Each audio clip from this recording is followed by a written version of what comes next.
Yes, all of you.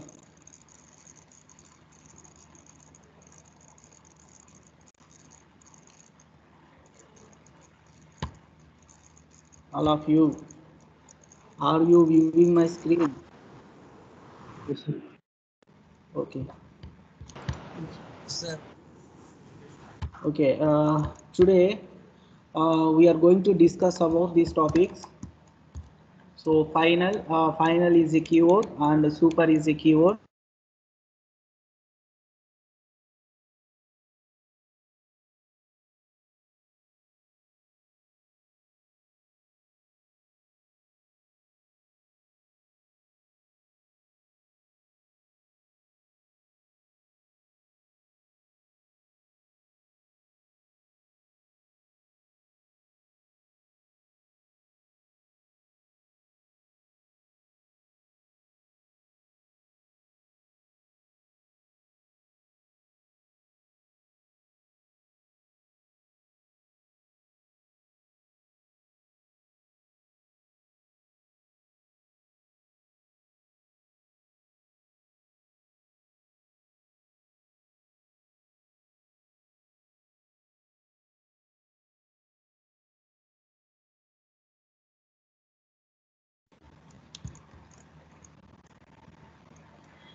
All of you, are you getting my voice?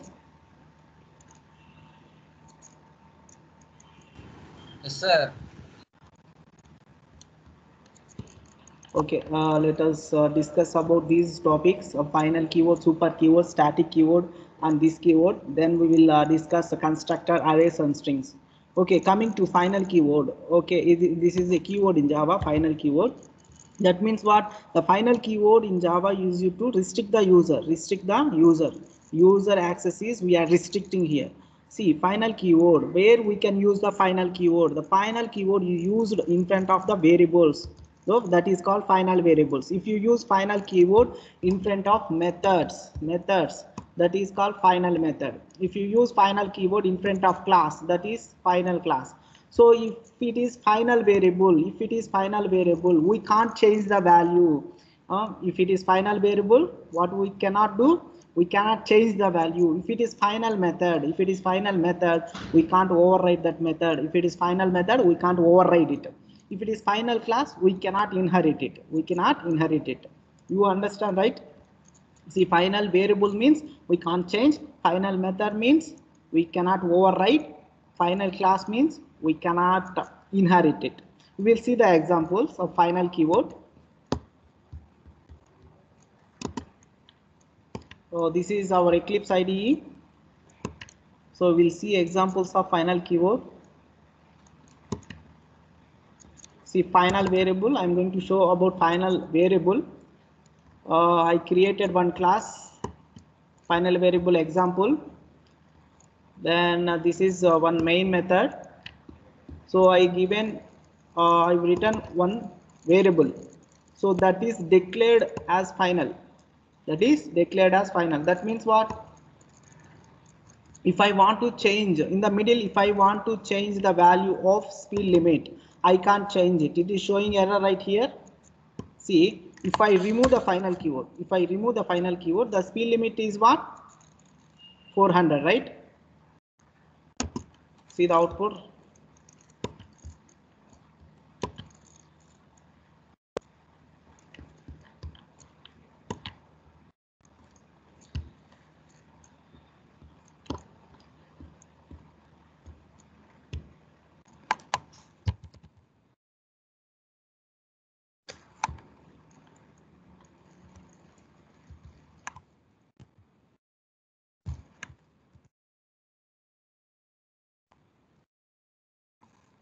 If you compile here, see the output is 400. Okay. Now, if it is final, can I change the value? If it is final, if I declared that speed limit is final, we cannot do. We cannot change that value in the middle. We cannot change that value. It is showing C. It is showing the final field cannot be assigned. That means here, if you declared once variable as final, we can't change that value. This is the example for final variable. We cannot change that value. Coming to method. See, I created one class called bike and another class Honda, the subclass. Honda extends the bike. That means we are extending this bike. That bike class having run method. So that run method I declared as final. That run method I declared as final. That means what? We cannot override it. We cannot override that method. We cannot write that method into the subclass. So that is the example for final method. We cannot override. If you declared one method as final, we cannot override. We cannot override. You know method overriding, right? So if you use final keyword in front of any method, that method we cannot override here. Okay, it is showing error, right? If you remove that final keyword in front of method, see the error gone, right? So that means if you use final keyword in front of method, we cannot override that method. This is the example. Next, coming to final class. Class means we cannot inherit. See, if you use final keyword in front of any class, so I have a class bike 1 2. So if I use final keyword in front of class, that bike class we cannot extend. We cannot extend. That means we cannot inherit. We cannot inherit. So that is the use of final keyword. So to restrict the user access, we are going to use final keyword. So we can use final keyword in front of variables, in front of methods, and in front of classes. If you use final keyword in front of the variables, we cannot change that value. If you use final keyword in front of the method, we cannot override that method. If you use final keyword in front of the class, we cannot extend. That means we cannot inherit that class. So that is the use of final keyword. Next is what? Next is, okay, super. Super is a keyword. Super keyword in Java is a reference variable which is used to refer immediate parent class object, which refers immediate parent class object. This is the important point. Next, usage of Java super keyword. Where we can use this super keyword means the super keyword used at instance variables, next methods and constructors, where we can use in front of variables, methods and constructors. So a super keyword can use it to refer immediate parent class instance variable, immediate parent class methods, immediate parent class constructor, where we can use super keyword. See, we can see the example here.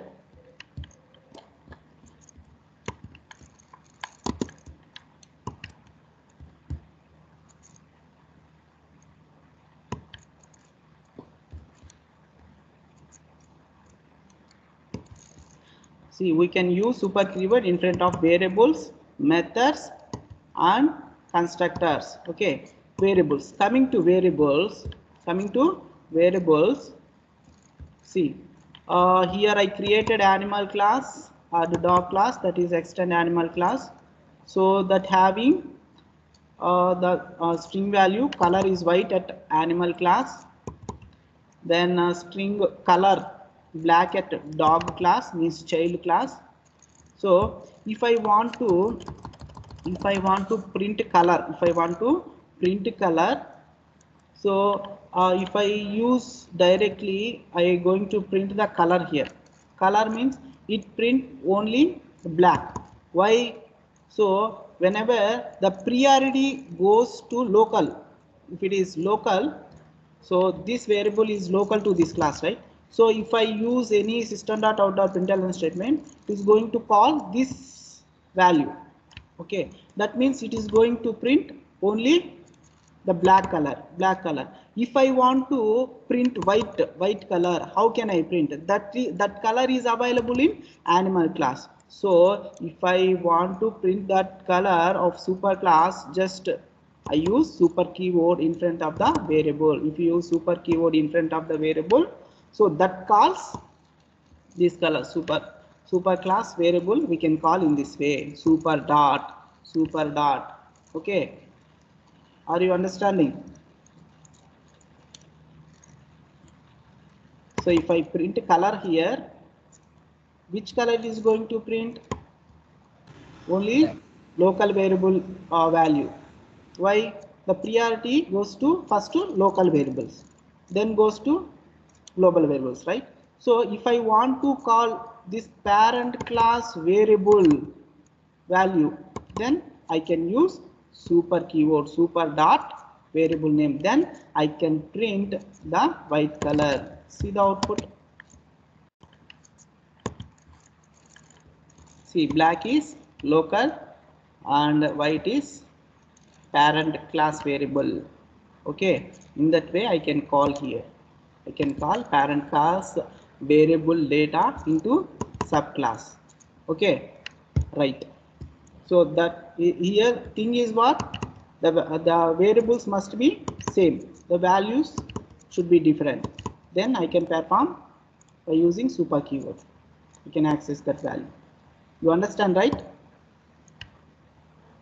Super keyword we are using in front of the variable. That means it calls the immediate parent class variable value. Okay, if it is variable. Okay, where another where we can use the super keyword, not only in variables, so we can use it methods and constructors. Methods and constructors. See the method. See, I created animal class, dog class. Dog class extends the animal class. The animal class having eat method, and the subclass also having same method, eat method. Okay, so see here, I created one method, work method. In that I called two methods. That is eat method and bark method.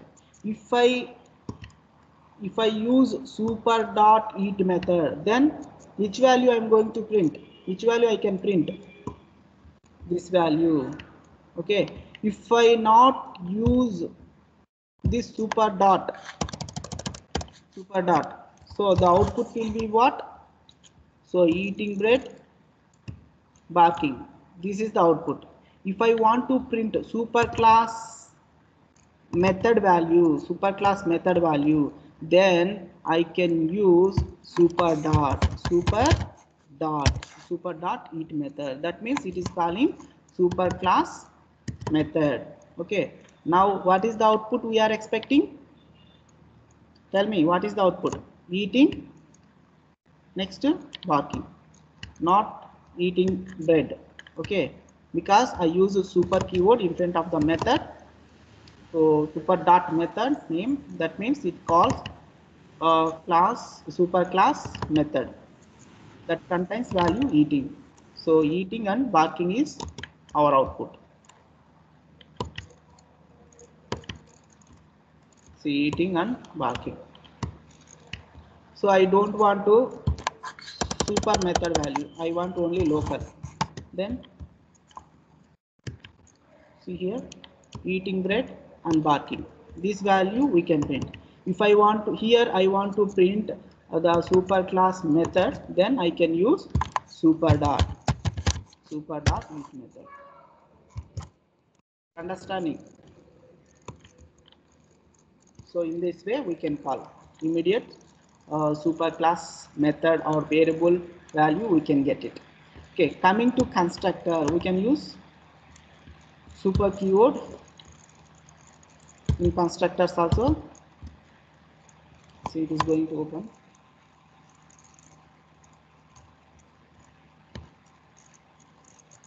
Are you able to listen my voice? Yes, sir.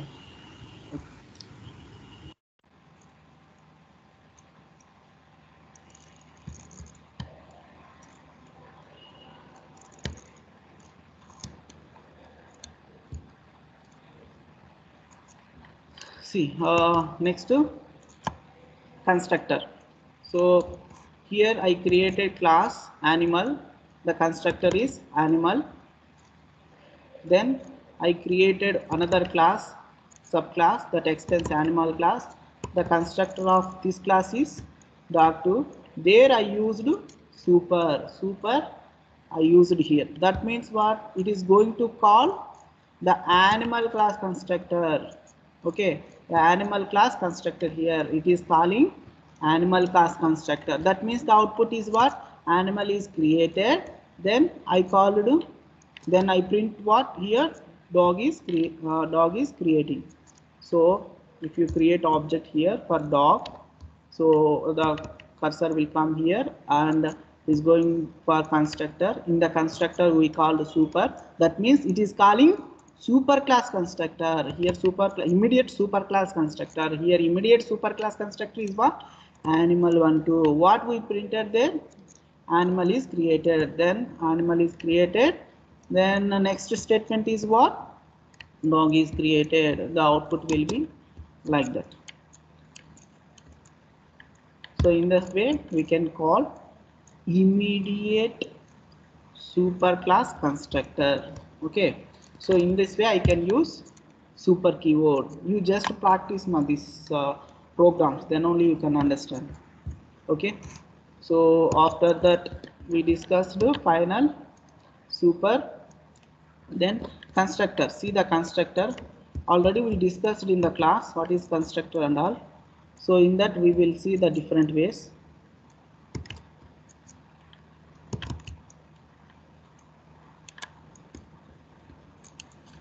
What is constructor? Tell me what is constructor? So we can say constructor is a one special method, but that is not a method. We can say that is a special method. We have a lot of differences between the constructor and method. Okay, in this constructor we have two types. Okay, first one is what? Default constructor. Second one is what? Parameterized constructor. First one is what? Default constructor. Second one is what? Parameterized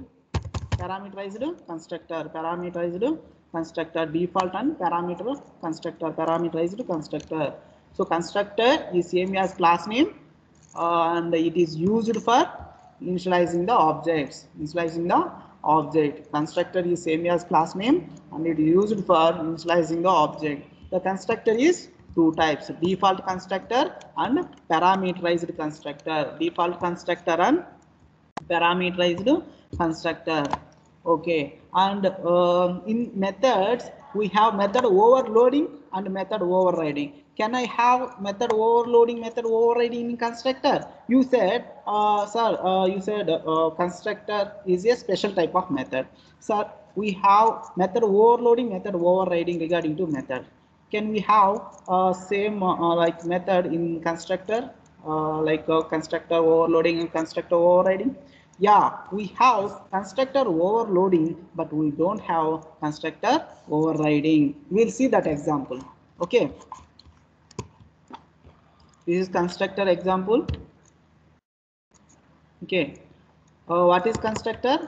This is constructor here. This constructor is same as class name, and it is used for initializing the object,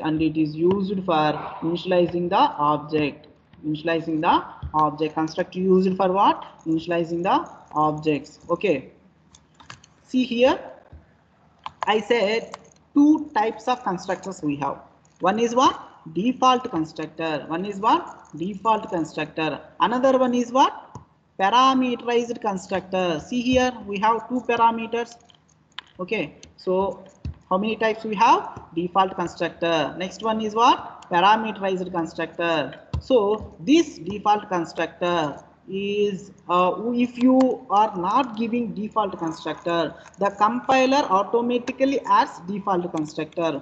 If you are using parameterized constructor in the program, so their compiler will not create this one, because we are having parameterized constructor here. Understand? If you are not using parameterized constructor, the compiler creates automatically default constructor. Here this is the example for default constructor and this is the example for parameterized constructor. See, how can I print the default constructor? In the default constructor, what message I have written here? This is default constructor.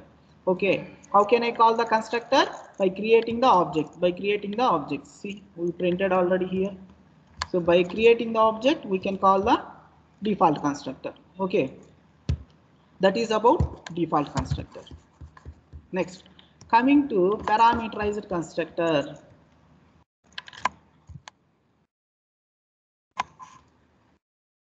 Coming to parameterized constructor.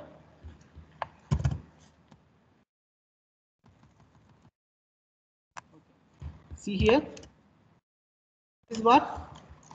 Parameterized constructor. In the parameterized constructor, we pass two values, int I comma into string n. Okay, so we declare the variables int id, string name, student have the id, student name. See, this is the instance variables, this is the local variables. So whatever, whenever if I pass the values, whenever if you pass the values, the values comes here, right? So here int id value is 111 and the string name value is current. So these values we are assigning to instance variables. I value is 111, we are assigning to id, that is storing in instance variable. Next string name is what? Current, that one it is storing in n, that we are assigning to name, that is instant variable. That means this value is not in constructor, this is available in instance. That means we can access anywhere in this class. Okay, right, that means there we created one display method, there we created one display method to print the id and name, to print the id and name. Okay, so now I'm going to pass the values. This is parameterized constructor, is parameterized constructor. So we are passing values here. Method overloading, method overriding, you already seen that, right? The method overloading, we pass the values here. Parameterized method, that means we are passing the values. So here parameterized constructor, we are passing values through the constructor. We value id and name we are passing here, that is going to student student for constructor. We are assigning here, we are going to display that values. So here I created two objects for the constructor, so s1 and s2 objects. So I pass the values here to s1 and s2 object, id and name. Then which method it is going to display? The display method, right? So s1 dot display I called, s2 dot display I called. Okay, now output is what? id and names. So in this way we have two types of constructors, default and parameterized constructor. In this way I can pass the values, these are the parameters. Okay, next thing is what? Sir, can I overload the constructor? Yes, I can overload the constructor. What is method overloading? So which contains two or more methods with the same name, but signatures are different. That means passing parameters are different. Passing parameters different means based on total number of parameters and data types, right? The difference means here, difference means what? Total number of parameters, total number of parameters and data types, total number of parameters and data types. So in method overloading we can do. So can I do in the constructors? Yes, we have constructor overloading means two or more constructors with same name and the signatures are different. That means the passing parameters are different. Here total number of parameters how many? Only two parameters. Here total number of parameters how many? You have three parameters. So we are passing to first constructor, and that means which is having two parameters. I given two values, automatically it recognize. So this is the constructor I'm going to execute. And the second constructor, how it is going to recognize? We pass here three values, so it is going to recognize this is the constructor. We are passing values to this constructor and we are assigning values to id, name and yes. In the display method we are displaying the id, name and age. Okay, in this way I can pass the values. I can create method, we can create constructor overloading. We can create constructor overloading. What about constructor overriding, sir? Sir, constructor overriding we can't do here because for one class it contains individual only its own constructor. Okay, we having only this constructor. That means the constructor name is same as class name that is available within this class only, not in other class. Okay, right.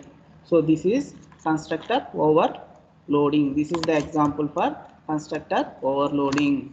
Okay, you understand the concept of constructor, right? So what is constructor? Constructor is a special method. And how can you define constructor? Constructor is same as class name, and the constructor is used for initializing the objects. The constructor are two types: default constructor and parameterized constructor. If you created parameterized constructor, then the compiler will not create the default constructor. If you have, if you don't have, if you are not creating any constructor, the compiler gives default constructor. It creates default constructor. Okay. In front of constructor, we cannot write abstract, final, static keywords. Okay. That is the important points into constructor. Okay, can I do method method overloading? Do you have the constructor overloading? Yes, we have. So that's what I explained in the example, that is constructor overloading. Now constructor overloading also completed. Coming to this keyword, this is a keyword in Java. So see where we can use this keyword. Okay, where we can use this keyword. So we have a lot of usages with this keyword. This means current object. It refers current object. It is going to invoke current object. Okay, there can be lot of uses of this keyword.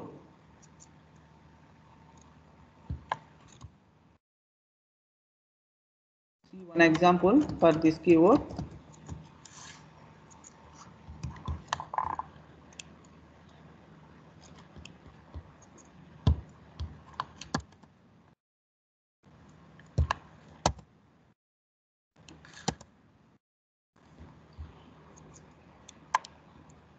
See, this represents what? This refers to current object, whatever it is. Current, it refers to current value. It refers to current value. It invokes current value. Where we can use this keyword. Okay, this can be used to refer the current class instance variables. Means we can use this keyword with variables. We can use this keyword with methods. We can use this keyword with constructors. We can use this keyword with arguments of the method call. Arguments of the method call. We can use this keyword arguments of constructor call. Constructor call. Okay.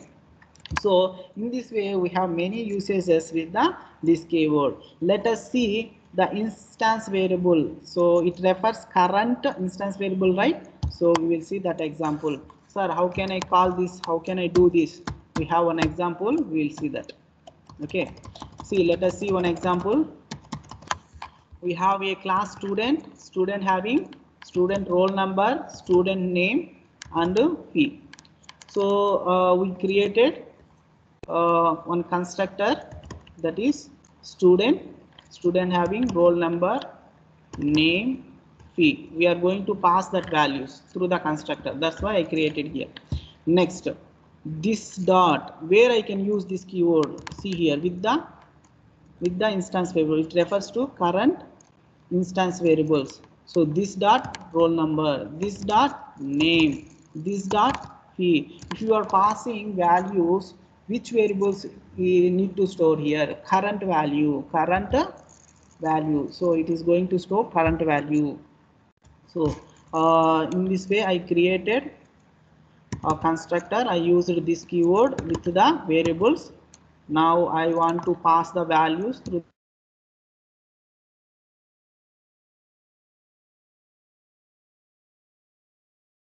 Student roll number, name, and fees. Okay, so I created another object. I pass roll number, name and value. Okay, in s1 dot display I'm going to display, I'm going to call the display method. It is going to print the values, displaying the values of roll number, name and p. Okay, see here, see the output, see the output we are getting, right? Sir, what is this? Sir, if I don't use this keyword also, we will get the out. Sir, we will get the output, right? You may ask, sir, if you are not using this keyword, we'll get the output. What is the use here? Why we are using this keyword? So when I can use this keyword, see here the variable name roll number, here the variable name roll number. Okay, we are passing roll number here. How which roll number it is going to recognize? Okay, in which variable it is going to store? So as a human you can do either you can select this roll number or this roll number. Missions doesn't. Okay, if that get any ambiguity problem, any confusion, it stop there, it stops there. Okay, now see sir, I'm going to compile this, I'm going to run this. So what is the output we are going to get? We don't get any values, we will get only default values. Int means default value is what? 0. String means default value is what? Null. Float means 0.0. That is the default values. Okay, so that's we are going to get. That means it is going to get the confusion to where, in which variable I am going to store. So that's why we are using this keyword here. See, I'm going to default values only. Even if I pass values, we are going to get these values. Why? So it is getting confusion. So I'm storing here where it is storing, where we how can I access that value? So where either it is storing in this value, in this variable, or in this variable. So there it is getting the confusion, that is called ambiguity problem. So there I can use this keyword, this dot, that means current value it is going to get, current value, current. So this dot p, this dot p. So now what is the output? Now I can get the value because this is this dot roll number, this is this dot name. So first values, if you are passing value here 111, it is coming here, then this value we are storing in this dot roll number. Okay, so now we can get the output. So that's why we need to use this keyword. Sir, see sir, here I can get the value without using this keyword also, without using this keyword also. I remove this keyword, then here instead of roll number I can give r n. So r I given, name I given here, and yeah, I stored here. See my here, see I changed the value. Yes, this is the local variables, this is the instance variable. So now I stored local variable into the instance variable. There is no confusion, there is no confusion. Now I can get the values without using this. Okay sir, but why we are using this? Actually we should not write this type of r n f like that. It should be meaningful, it should be meaningful. Okay, that's why we are using this keyword. You understand?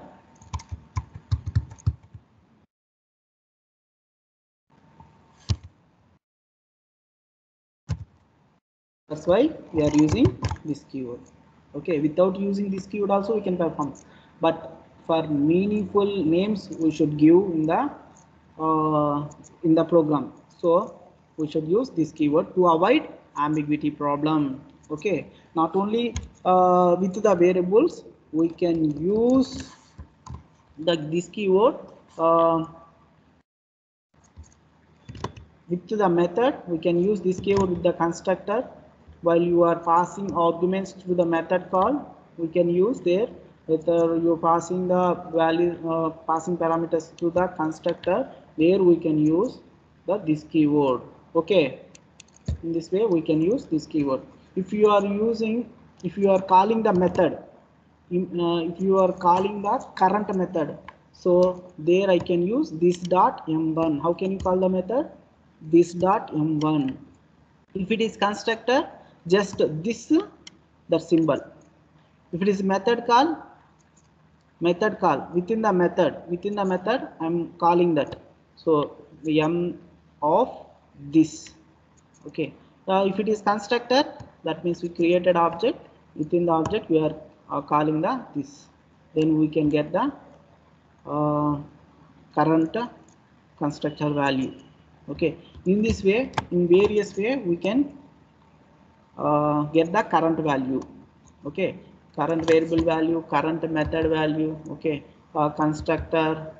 Okay, while passing parameters through the method, while passing parameters through the constructor, we can use this keyword. This is the syntax to call the current method, current constructor, and the parameterized method and the parameterized constructor. Okay, have you understand this keyword? This is what? This is a keyword in Java that reference the variable that refers to the current object. Okay, it calls current object, means either it is variable or method, it calls the current value. Okay, this means current. That is the shortcut name you can remember. Okay, right. Next.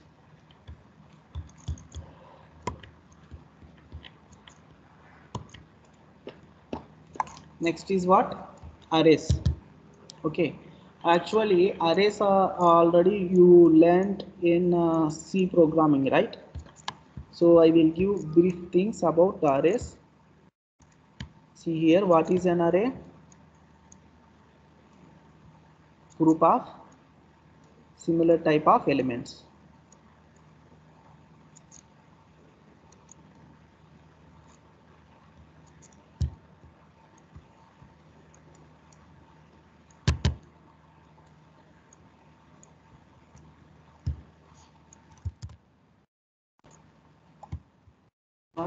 We will see what is an array and what are the advantages of the array, or what are the disadvantages of array, we can discuss here.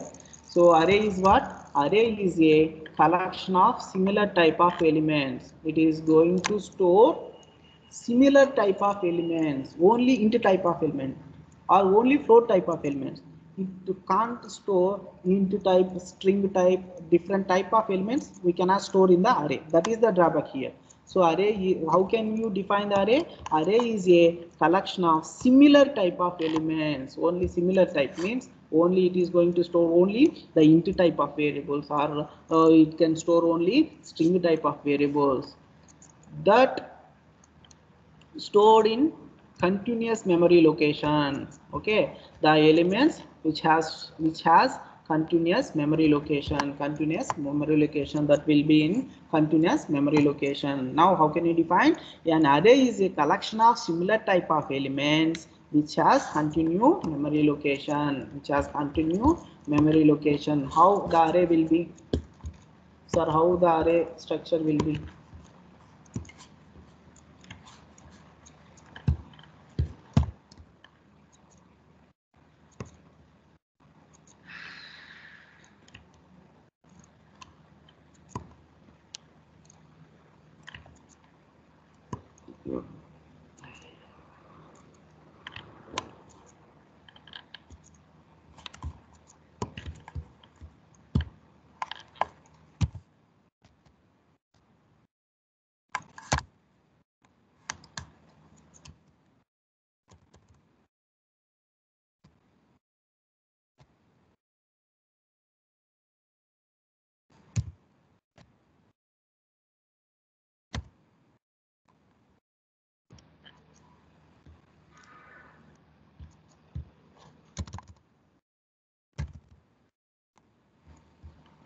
Sima, this is an array. The array index position start from 0. So the index position start from, index means 0 only. So what is the length of this an array? 1, 2, see, array index start from 0, 0, 1, 2, 3, 4, 4, 5 and 6. The index is from 0 to 6. Now what is the length? What is the length of an array here? Tell me, already you learned these arrays in C. 7. 7. So how can you calculate it? 1, 2, 3, 4, 5, 6, 7. Now the point is what? Array index start from 0 and array length start from 1. So 1 to 7. That means the length of an array here 7 and index is 0 to 6. So in this way the array going to store the values here 1, 2, 3. So if I want to access a of 0 value, what is the value here? If I want system.out.println of a of 0, what is the value? 1 is the value. If I want to print second value, system.out.println of a1, that means it's going to print the value 2. Okay, this is one dimensional array. This is one dimensional array. We will see the examples, then you can understand easily. Just see the theory of about an arrays. See, what is an array? An array is a collection of similar type of elements which has continuous memory location. Java array is an object which contains element of similar data types. It allows only int type or string type or float type. Okay, you cannot allow string int at a time. You cannot do like that. So additionally, the element of array are stored in a continuous memory location. How it is storing? It is storing in continuous memory location. Storing in continuous memory location. So array in Java is index based. What based? Index based. The first element of array is stored in 0th index. The first element storing in 0th index. Okay, next the second element stored in first index and so on. In that way we can see the array, one dimensional array. See, what are the advantages of array? So advantage, first one is code optimization. Second advantage is what? Random access. Code optimization means it makes the code optimization. We can retrieve and sort the data efficiently. We can retrieve and sort the data efficiently. Okay, what happened? Next, random access. We can get any data located at the index position. By using index we are going to get that value. So that is called random access. Randomly we can access the values because arrays having indexes. Okay, next, what are the disadvantages of an array? Why we are going for collections? Okay, we have collection like arrays. We have the collection to store collection of elements. Okay, here we can allow only similar data types. There we can use different data types. Okay, here what are the drawbacks in size in arrays? The size limitation is one drawback. We can store only fixed size of elements. Second point is what? It doesn't grow in the size of runtime. If I at running time, if I want to give any value, okay, it doesn't grow its size at runtime. It doesn't grow. Okay, so to solve this problem, we have collection framework. To solve this problem, we have collection framework in our Java. Okay, then the size will grow automatically by using collections. by using arrays we can't do it, so size limitation will be there. Okay, next, how many types of an array? So we have two types of an array, single dimensional array and multi-dimensional array. I used example here only single dimensional, and we have like multi-dimensional array. Multi means two dimensional, three dimensional, like that. Okay. Sir, tell me one example for arrays. See, I created one class. So in that I created instance. So I am declaring and instantiating the array. So here variable is what? A. So int is the data type, and variable, and this is the symbol represents the array, and new keyword, that means we are instantiating the array here, and I am giving size. Okay, instantiated, declared and instantiated, and we are assigning the values to array A. Okay, for A array we are assigning values. A of 0, that means within the A of 0 we are storing 10 value. See here we are storing 10 value. A of 1, within the A of 1 we can store 20 value. Okay, 20 value. A of 2 I can store 30 value. So in that way I can store the values. This is the code to store the values, initializing the values. In this way I can initialize the values. So that means what? The array having these values. The array having these values: 10, 20, 70, 40 and 50. Similar type of values, only int type, that is int type of values. So now how can I traverse? How can I retrieve that values? How can I retrieve that values? I can use for loop or for each loop. See, the index starts from 0. The index starts from 0. For I equal to 0, then what is the length of array? 5, right? 5. Then a dot length. How can I find the length of an array? This is the method to find the length of an array. A dot length, a dot length, then I plus plus. It is going to iterate the values. Then we are going to get the values. How we can print? A of I. That means this represents the position of the value. By using this index, we can get the value. A of 0, A of 1, A of 2, A of 3, A of 5.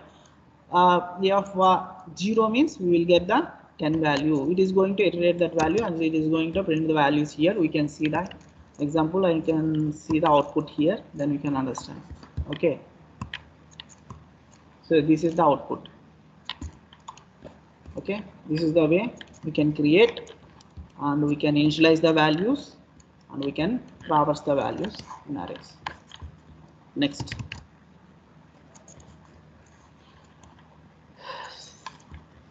see, this is another way. This program illustrates us use of the declaration, instantiation, that means and the initialization, the Java array in single line. See, in before we declared, instantiated, we created object, that then we are assigning the values, then we are traversing. So here this declaration, instantiation and initialization we can do in one line. We can do in one line, that is int array into a array equal to, we assign the values here. Okay, this is the way within the one line we can declare, instantiation and initialization we can do. So this is the way to create a single dimensional array, and we can assign values. We are storing the value. So now how can I print? Same thing here. Where there you use for loop, right? Here also you can use for loop. Index start from 0, 0 to length. So all values we are going to print here. Okay. So within the single line we can instantiate and initialize the values. So this is the output. Okay. Now you understand, right? Next example. This is called two-dimensional array. This is called two-dimensional or multi-dimensional array. We can say this is two-dimensional, multi-dimensional array. We are declaring and initializing the two-dimensional array. How I can initialize? So int array two-dimensional array means two brackets. See here, two brackets. This one, and we are initializing the values 1 2 3. This is 1 1 2 4 5. This is 1 4 4 5. This is in the matrix form. You is going to store. Okay, how can I print that values? How can I print that values? For rows I used one for loop. For columns I used one for loop. So then I am going to print that values a of I, a of j, a of I comma j. That means it is storing in the form of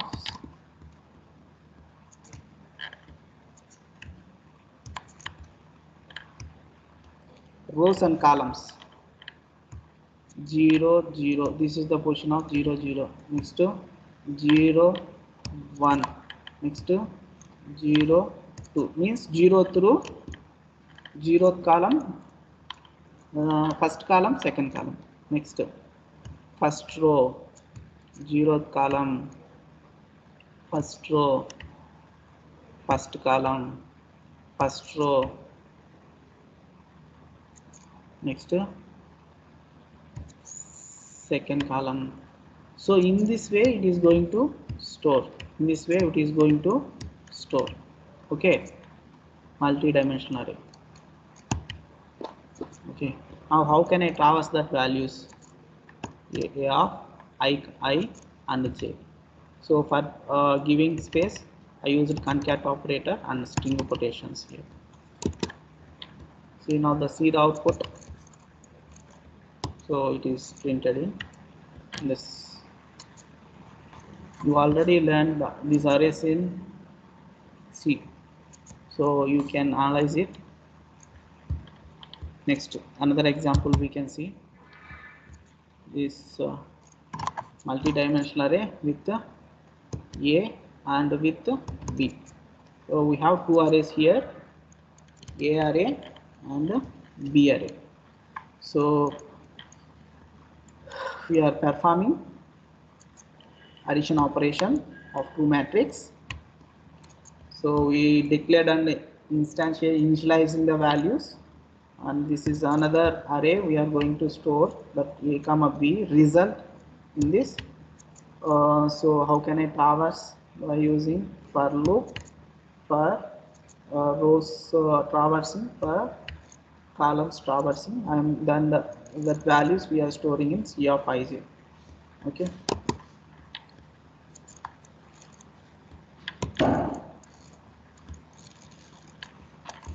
So in this way we can retrieve the values. Okay, we have matrix multiplication. So addition, multiplication, you know already these things. So same thing here. We have array A, array B. We initialized and initialize the values. The second, third array we have taken for store the result. Then for loop for rows and columns. Then it is going to iterate the values and storing here with C of ij. So A of I k into B of kj. So it is going to iterate all the values with the multiplication. You know array matrix multiplication, right? Same the matrix multiplication. It is matrix multiplication only we can do by using this Java. See now output we will get in one array. This is the multiplication of two arrays. Multiplication of two arrays. You should practice the program, then you can learn it. Okay. Next, sir, anonymous array there or not there? Anonymous means what? Unknown. Unknown. See, that doesn't have name. When we can say unknown, if that doesn't have any name, then we can say that is anonymous. Can I create the anonymous array? See, we can see here. Okay. See, we created one method, print array, that is static method. That means we no need to create object. Okay, by using class name dot method name, we can call it. Okay, next int array means we are passing array arguments here through main method. So I am going to traverse that element. So where is anonymous error? Anonymous array. See, I'm going to call that method. I'm going to pass the array arguments. So how can I call? Class name dot method name. Class name, the method is available in the class, right? So that's why no need to give the test anonymous array here. If you want to give no problem, then directly I use print method because that is static. Then we are creating anonymous array here. See, anonymous array, we are not initializing int a array equal to new int. So we are not creating like that. Just you are creating object here with the int. We are not assigning. That means we are not giving any name to this array. We are not giving any name to this array. That's why it is calling anonymous array. Through anonymous array, we are passing the values. In this way, I can pass the array arguments. See the syntax. New int array symbol, then directly I am initializing the values 10, 22, 44, 66. In this way, I can pass the values by using anonymous array. This is anonymous array because what? Because why? So it doesn't have any name, okay, any reference. So in this way, we can use the arrays. Okay, next.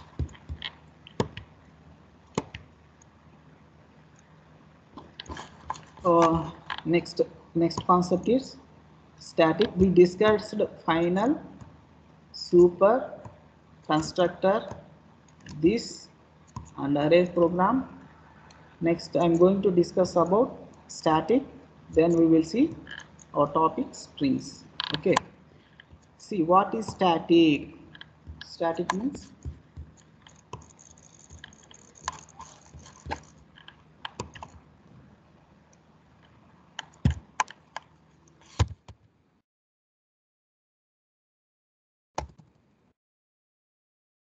in Java.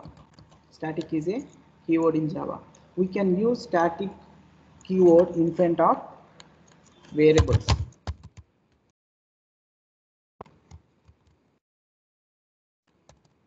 Static keyword where I can use in front of variables. Next, in front of methods. So next, in front of block. That is called static block. So where I can use static keyword in front of variables, methods, and static block. Okay. Why, sir? Why I need to use static keyword? Static keyword. To This is used for memory management. This is used for memory management. With the examples we will see, then we can understand. Okay.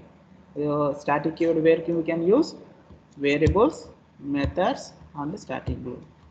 So in every program I explained static methods. If you use static keyword in front of methods, so there you no need to create object. So just by using class name dot method name we can call it. Okay. Then the uses of static variable. See, man, here in the college,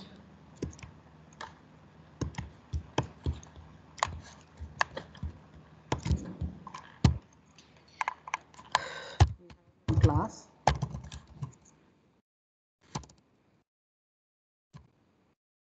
in the class we have the class name is what? Student. Okay. What are the properties of student?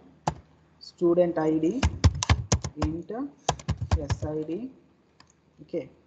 Next to SID equal to 1.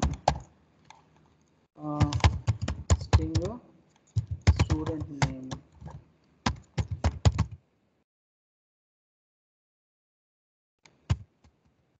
College.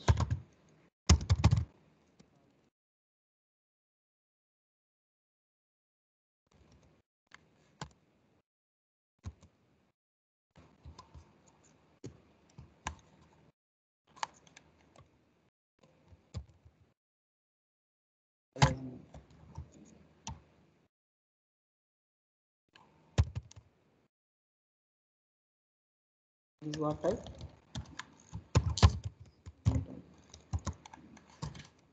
This is capital, must be capital. Okay, that means string is passed out.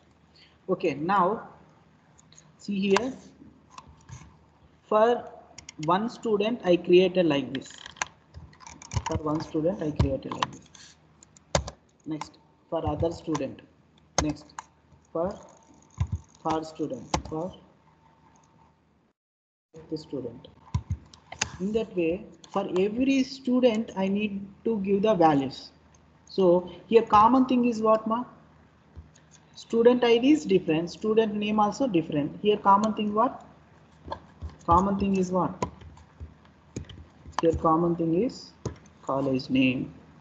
Here college name is same for every student. College name is same for every student. Student 2, student 3, student 4. So college name is same for. So now here what we are doing, we are wasting our memory. For creating college name for every student, we are wasting the memory. So that's why we declare this variable in front of static keyword. So there we can use. So here I can, instead of this, I can write static static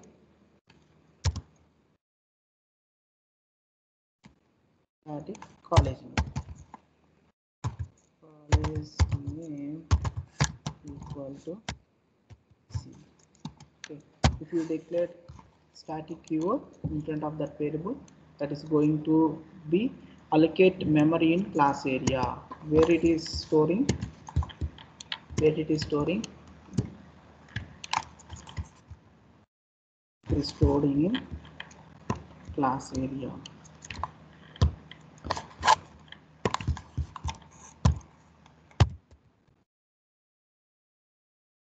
It is storing in class area. It is storing in class area.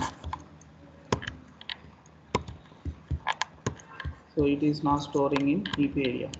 So it is storing in class area.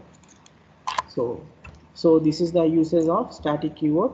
So if you declared static in front of that variable, it is common for every student, common for every object. So this is one object, and this is one object, and this is one object, right? For every object, what is the common thing? College name is common thing. There I can use static keyword to manage memory.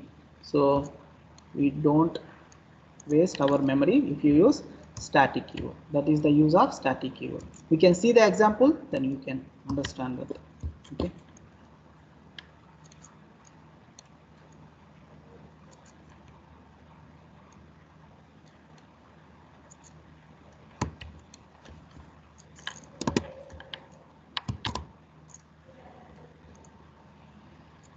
Static variable. See, the static keyword in Java are used for memory management. So to manage the memory, to save the memory, we are using static keyword. We can apply static keyword with the variables, methods, blocks, and nested classes. Okay, nested class means within the class, if you use another class, that is called nested class, there also we can use static keyword. Where we can use static keyword? In front of variables, methods, and blocks. Okay, the static keyword belongs to the class. That means it belongs to class area. Okay, class, then instance of the class. See, the static can be variable, method, block, and nested class. Variable means class variable. Method means class method. Okay, we'll see the example, then you can understand. So what is the advantages of static variable? So it makes our memory efficient. Okay, that means saves the memory. See the example of static variable. We have a student class here. Student have a student roll number, name, and college name. This college name is same for every student. That's why in front of college name I used static keyword. Okay, I'm not creating college name for every student. Just I'm creating here. I use a static keyword in front of that college name. That means that is common for every student. So I created one constructor with student roll number and a student name. Then I'm going to display the roll number of each student, roll number of name of each student and the college name of each student. Then you know the how to pass values to the constructor. I create object for constructor, that means class. There I pass the id and means roll number and name. Okay, here also I pass only roll number and name. I am not passing the class name, I am not passing the college name here, just I am passing two values, roll number and name. So in this way I can save the memory, but we can assign that value to each student. See the output, just call the display method. See the output. See, for each student having college name. Here college name is common thing. Okay, so that is the usage of static keyword in front of variables. Next, static method. I already explained in the, all programs about with a static method. So static method means if you use static keyword in front of method, so you no need to create object, just by using class name dot method name we can call it. So that is the main use of static keyword. If you are not creating object, that means we are saving the memory here. Okay, so for memory management we are using static keyword. Static void change is a method, that method we are calling without object creating, without object creation. What is the syntax? Class name, class name dot, class name dot, this is the class name dot method name, this is the static method.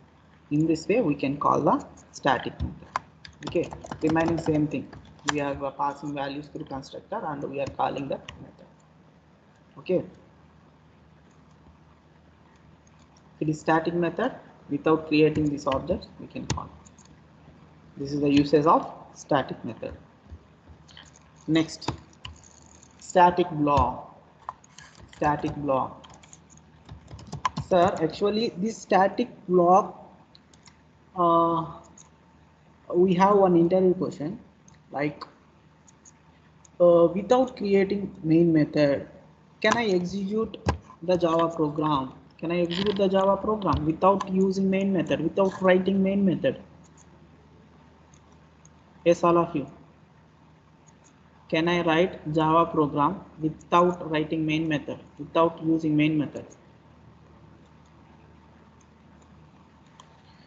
Yes, I can write. When? Before JDK 1.5. Before JDK 1.5 or 6. Before JDK 1.6, we can write by using static method. Sorry, by using static block, we are able to execute the instructions without using main method. Without using main method, with using static block, we are able to execute it. But after JDK 1.6, we cannot execute the statements without using main method in Java. Without using main method in Java, we cannot execute. So if you are trying to execute, what is the error it is showing? Control F11 is shortcut.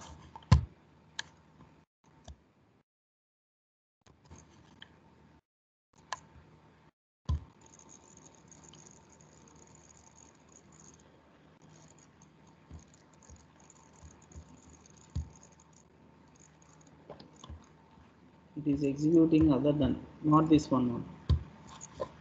We close other. We clear the console without using main method. Can I execute the static block? No, we cannot execute now, but before JDK 1.6, sorry, before JDK 1.6, we are able to execute the statement. After that, we cannot. See static block example.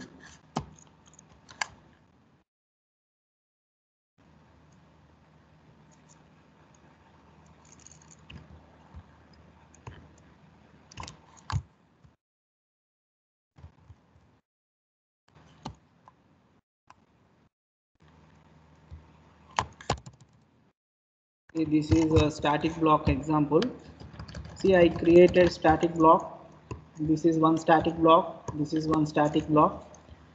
And here the use of static block is when I want to execute the statements before main method.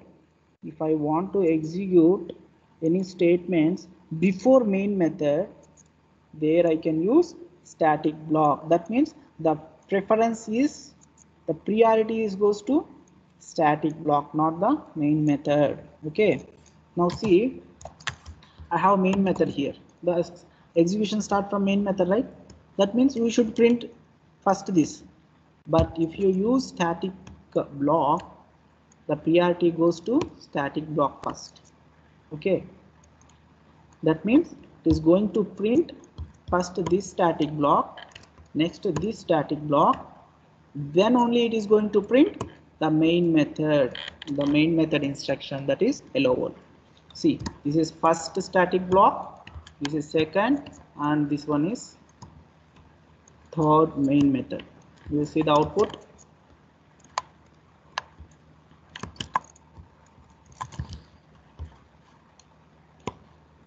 See here, first it executes first static block, next second static block, then only is going for main method. Okay, so whenever if you want to execute the statements before the main method, you can use static block. Okay, you understand, right? Usage of static keyword. You can use static keyword in front of variables, methods, static block. Why? To do memory management, to save memory. How you are saving?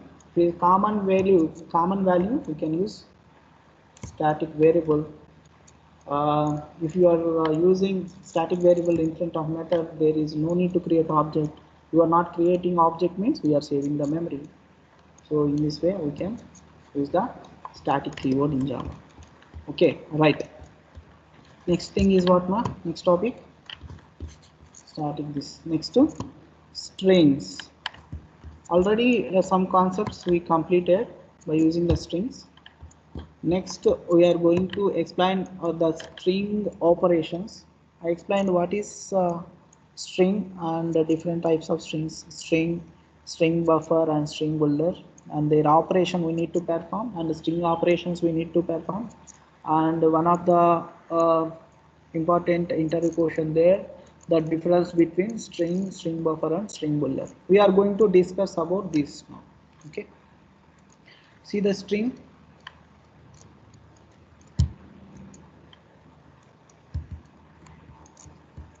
What is string mark? In last class I discussed what is string and all.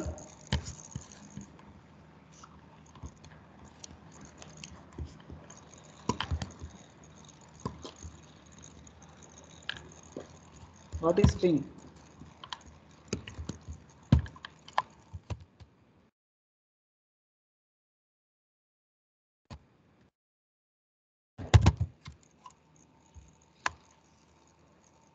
String is a collection of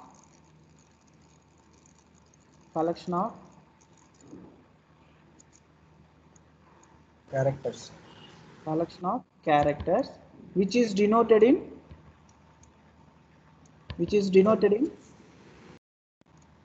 tell me ma, already explained na. At least one member you are not going to reply.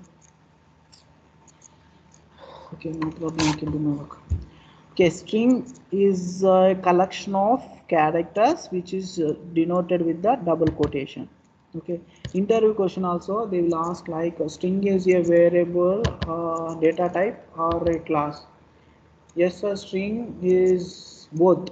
String is a class and data type also. So where this string is allocating memory in string constant pool, where this string is going to store in string constant pool.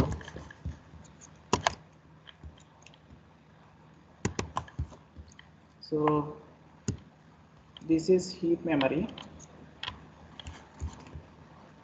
and within the heap memory I have string constant pool.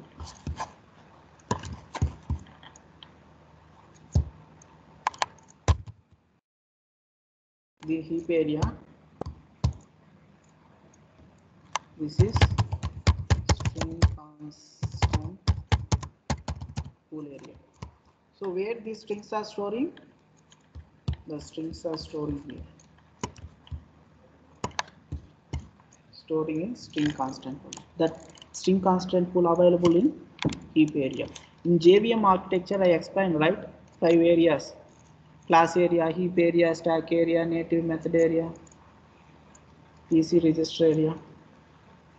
So there the string, if you create a string in this way, we create a string in this way, that is storing in string constant pool, that is available in heap area. Okay, so sir, how many ways I can create a string object? This is first one.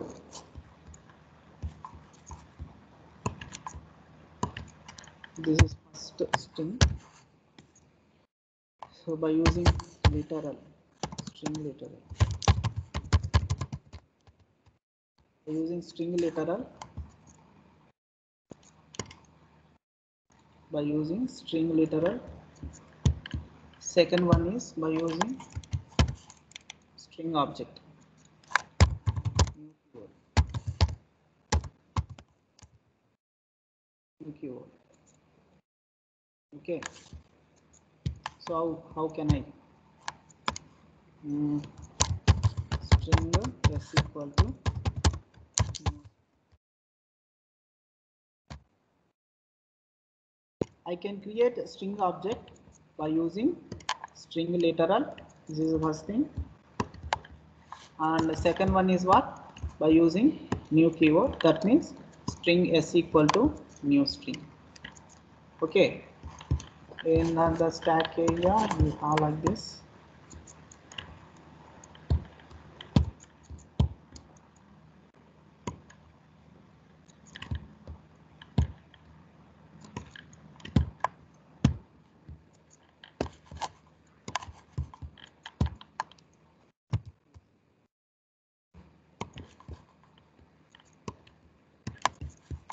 This is stack now. Refers this. This is what? Stack area.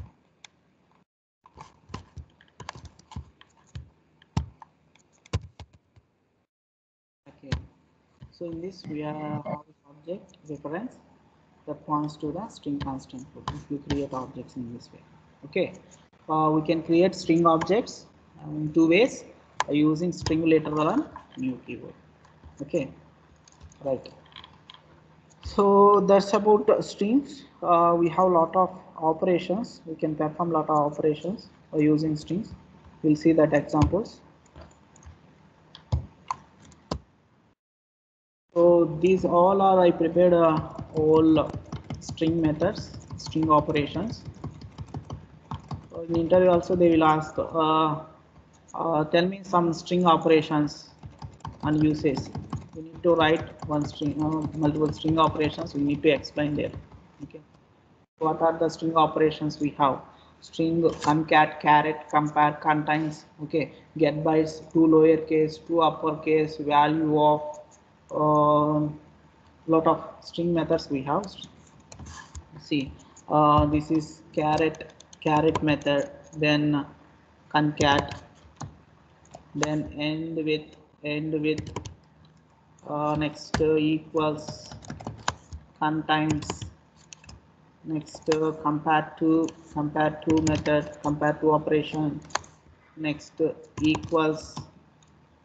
Next, equal ignore case, format, get bytes. Next, get chars, index of is empty, string join method, string find last index, string replace replace all. Next, string split method, ends with and starts with, and a substring method, to char array. Next, convert lower to lowercase to uppercase. Next, string method, value of method, and we have some concept of string tokenizer. So in this way we have a lot of methods. Okay, let us see by using the methods what we can do. What operation we can do. See, caret method. Caret, what it is doing? I declared a string here. The name is Sivakumar. So I want to pick up the value where the index is 4. I want to pick up the value where the index is 4. See how it is storing? Yes, position is what? 0. I 1, B 2. In this way, the position will be. The caret of 4. So I am getting one caret value from this position. The fourth index. From fourth index, what is the character we have here? 0. First 0, next 1i, 2v, 3a, and k is 4.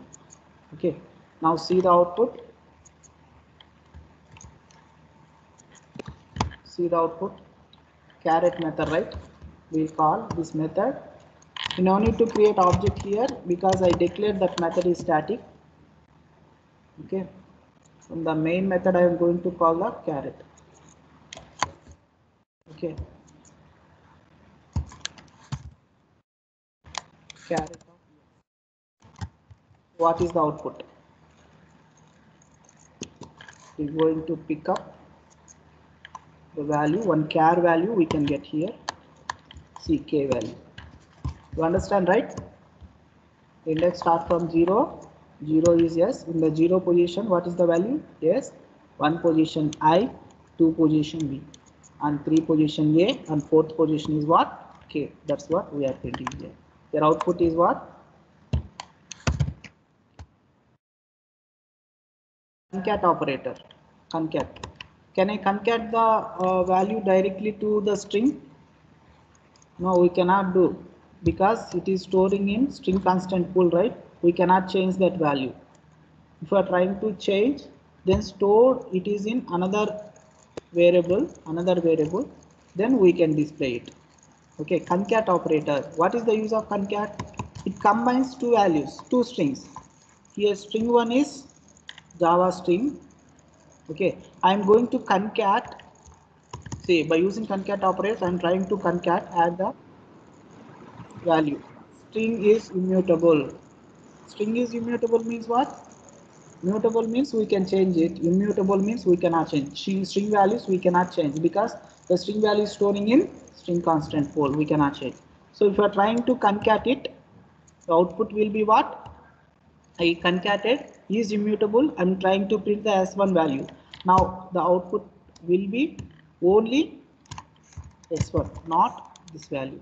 The output will be what? Java string. It is not going to combine the value because strings are immutable. Okay, sir, if I want to add that value, how can I concat? So whenever if you are concating, just store that value in another string.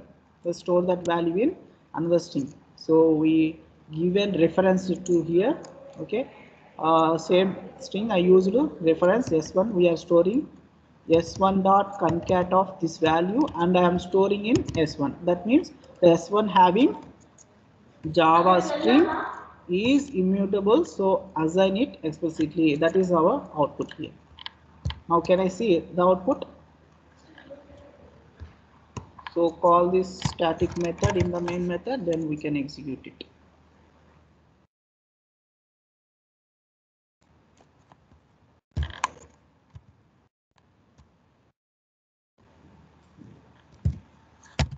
The comment, that means Java compiler will not take care of it, will not compile it. Yes. So what is the output? Java is string.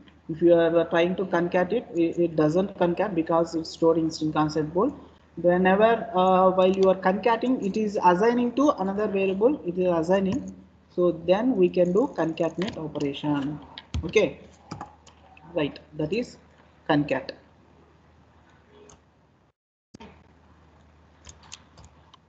Are you understanding? Yes, sir, it returns true or false. See, I have a string Java by Siva. So I'm checking whether the string having this letter or not. S1 dot ends with A. This S1 value ends with A or not. So this S1 value ends with A. Then it returns what? True. This is the output. True is the output. Next S1 dot ends with of Siva. So that is also true, right? This word is Siva. So that is also returns true. Okay. Now coming to contains method. Contains means this value. Do you know this value is available in this string or not? Okay, it is going to check. It is also returns true or false. If this value, do you know value, is available in the above string, it returns true. Otherwise it returns false.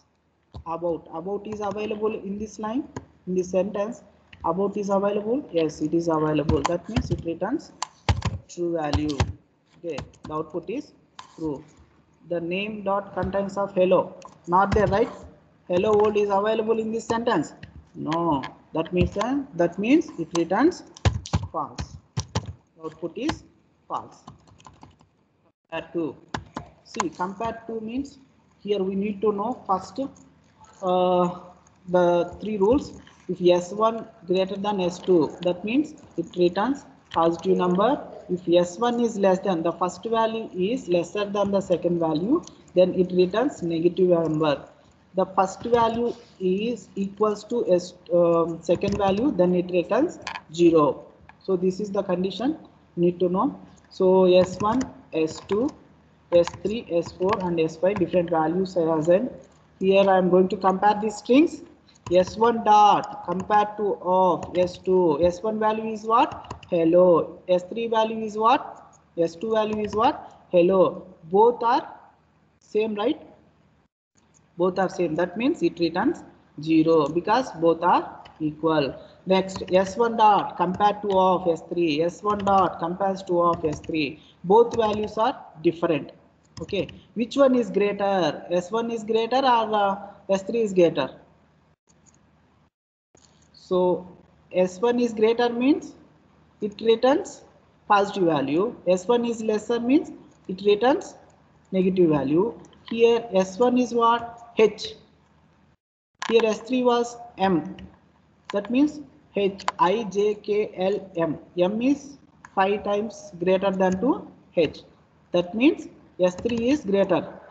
Compared to first value, second value is greater. That's why it returns minus negative values minus 5, because H is 5 times lower than M value. Okay, in that way compare S1 to S4, that returns 1 because one is L is 1 time lower than M. Then S1 compared to S1 to S5, the value is 2 because H is 2 times greater than F. Okay, if you analyze, if you are practicing these programs, then only you can understand these things. Okay, equals method. See, ma, in interview they will ask the difference between equals and non-equals methods.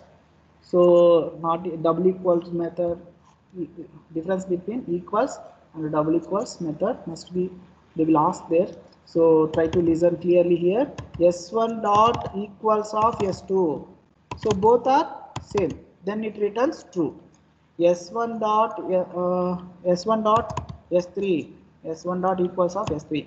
This is capital letter, this is small letter. That means both are not same.